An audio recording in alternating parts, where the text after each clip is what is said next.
recording with the microphone connected to the phone, and I'm talking into the microphone, as you can see there, hopefully.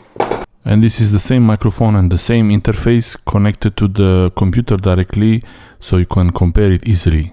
I'm talking into the microphone, as you can see here, hopefully, and this is the audio interface.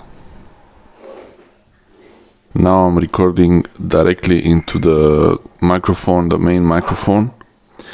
This is into the main microphone, and I use a USB hub, USB-C hub connected to my phone, and then there is this USB cable that goes straight into the audio interface, and here is I'm talking into this, and it's recording directly into the video camera while I use the phone. So this is already working as a mobile studio. You can use it on a phone, on a laptop, on computer. Just in case if you needed to know that Rode AI-1 works on Android devices, it does work.